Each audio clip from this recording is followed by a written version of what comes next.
Hi everyone, welcome to today's episode. So today we're going to be talking a little bit about Frodo and about her diet and what she likes to eat and also her habitat. So it's first thing in the morning, I'm just about to give her breakfast. So I've got two pots with me. On one side I've got her seeds and on the other side I've got her, what's normally her fruit and veg, but today we've actually just got some fruit. I know, we do, don't we? So in her seed pot we've got lots of different types of seeds. So we've got her favourite seed, which is sunflower seed. So this one looks like this. There it is, sunflower seed. We've also got some corn.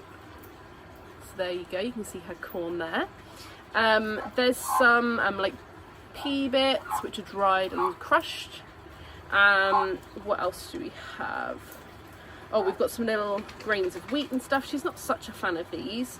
These are really small. You might be able to see them there. They're her little grains.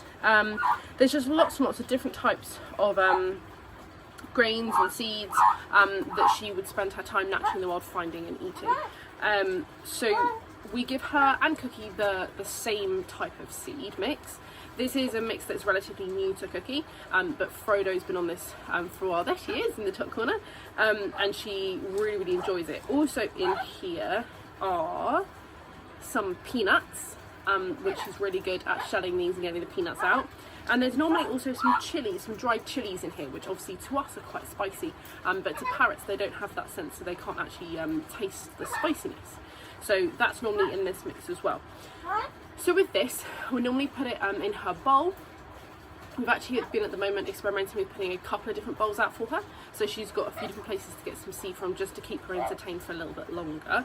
And then her fruit, we like to spread around the place for her to go and forage and find like she would in the wild. So today's fruit mix, we've got some grapes, which are a particular favourite of the parrots. We've got a chunk of banana. We like to give them their fruit and veg and stuff in quite big pieces so that they can hold it and then they can chew pieces out of it as well. And we also have a quarter of a pear. So this pear is quite hard, so I'm not sure whether or not she's going to want to eat it because it's a little bit hard for her, but we shall see. So this is what they've got today. So she's got 3 grapes, a piece of banana and a piece of pear. We normally try and put in some vegetables as well for Frodo and for Cookie, but Cookie's a little bit fussy.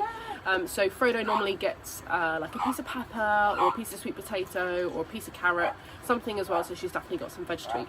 So the fruit is more as a little treat, and then her seeds, this is her, oh, spilling some. This is her main food for the day. This is what she gets. We're actually giving her a little bit more than normal, just because she's looking a little bit skinny at the moment, so we're just trying to give her a little bit extra feed. She obviously also gets water, fresh water every single day. So let's put in her seed and her fruit and let's see what she thinks of it. So here we are in Frodo's enclosure, and as you can see, I've actually moved her seed bowl and put it over here. We're trying different places to put her seed bowl every day, again just to try and mix things up for her and make it quite nice and exciting. Now with her fruit, you might be able to see, I've put a piece of banana out over the back here, and I've put a grape just by her there. Now grapes are actually one of her favourite things, and she normally goes for these first. So we'll see what she's fancying today. Where's she going? Oh, for the banana. She's gone for the banana first. So she's going to grab that and eat that, and then we're going to put the rest of her fruit out in lots of different places for her to go and find. Oh, dropped it on the floor. Let's grab that.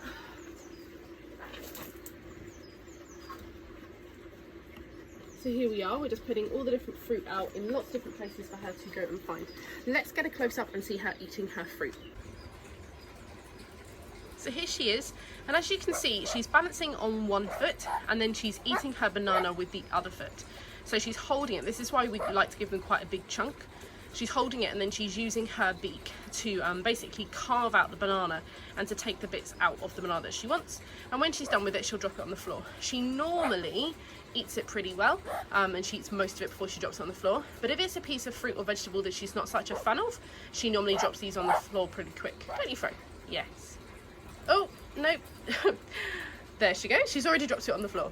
So here she is eating her seed, and let's see if she'll let us get her, oh, she spotted the grape, a bit more of a close-up. So she's taking her grape, and just like she did with the banana, she's holding it in one foot, and then she's eating it with her beak. Now what both the parrots do with their grapes is they actually carve out the flesh and then they drop the skin of the grape on the floor. they're not such a fan of the skin, so they basically just chew it until they get all their little bits and then drop on the floor. So grapes, we can't give them too many grapes in one go. They can only have a few grapes at a time, just because they can be a little bit bad for their bellies, so we don't give them too many in one go. There she is. Hello, sweetheart. If you just spotted, it's the phone. You love it, don't you? Good girl. Let's see if she'll let us show you how quickly she can shell her seed. So here she goes. Getting her balance. And that's it. So in that time, just a quick like second or two, she's picked up her sunflower seed, she shelled it with her beak. So she cracks it open, she takes out the seed from inside, and then she drops the husk on the floor. What's she going to go for next? Probably another sunflower seed, because they are her favourite. Aren't they, Fro? Yeah. So being a type of parrot, Frodo would normally spend her days in the rainforest, in the canopy, in the treetops, or flying around above the trees. She wouldn't spend much of her time on the floor at all. If you think about the types of animals that you might find in the rainforest, for a bird going down to the floor, that's going to be very, very dangerous, because she's more likely to be eaten by another animal. So she would spend most of her time flying in flocks. Are you waving, good girl? Flying in flocks around the treetops or over the trees, and that's how she spent most of her time. They would spend their time searching for food, so searching for fruit or seeds, things like that. Yeah, I know. That's what they spend most of their time doing. You can always tell where there's been a large flock of Amazon parrots in particular, because a lot of the branches will look like our branches and they will all be chewed. Parrots do this to keep their beak filed nice and short. They don't want their beak to grow too long. If their beak grows too long, it's going to start to curve under their lower jaw, which is obviously then going to impact on the way that they eat. So they spend time cleaning their beak. If you think about the fruit that we mentioned earlier that they might like to eat, if they've got all bits of fruit stuck on their beak, that's then going to start attracting flies and things, which obviously isn't going to be very clean for her at all. So parrots, after they've eaten, they scratch each side of their beak off on a branch just to get any little bits of juice or bits of fruit that are left, or bits of seed that are left, off their beak. Cookie does this pretty much every single time he eats. Frodo does it after she's eaten a little bit. She doesn't do it quite as regularly as Cookie. So chewing the bark just helps them to file their beak and keep it nice and short. Don't you, Fro? Yes, you're doing such a good job at showing everyone your beak, aren't you? Yeah. It's estimated that about half of the world's species of plants and animals are all found in the rainforest, in the Amazon rainforest to be specific, which is really, really incredible if you think about that many animals and plants all living in one little place. Yeah, I know. It's cool, isn't it? Yeah. So coming from South America, Frodo prefers quite a warm climate and quite a humid climate as well. So humidity is basically the amount of water that's in the air. Now this sounds really weird, but from the rangers that come every week, you'll know that when you walk into the rainforest, the air feels slightly heavy when you're breathing it, and that's humidity. So we try and keep this nice and high for Frodo and for the other inhabitants at our rainforest, particularly for our chameleon. Yeah, we do, Frodo, don't we? Good girl. Yeah, I know. It's exciting, isn't it? Frodo also has a heat source, so she has a heat lamp, which is actually located in the top back part of her enclosure. And she also has, if you can see this is another heater as well. This heater heats the rainforest as a whole, but it is angled right next to her enclosure to help her keep warm from two different heat sources. It's very nice and warm in here. We normally keep it at her hottest point at about 30 degrees for her, and then the ambient temperature is about 20, 22, just to make sure that she stays warm enough. We also like to keep it nice and humid. It's actually more humid for our chameleon than for any other animal in the rainforest, but the humidity in here is typically at about 50%. So in the Amazon rainforest, there is thought that there are more than 2.5 million species of insect. That's a ridiculous number if you think about it. 2.5 million species of insect. So that's not like individual insects, that's species, which is crazy. In the Amazon rainforest, I know, it's nuts, isn't it? It's crazy. I know.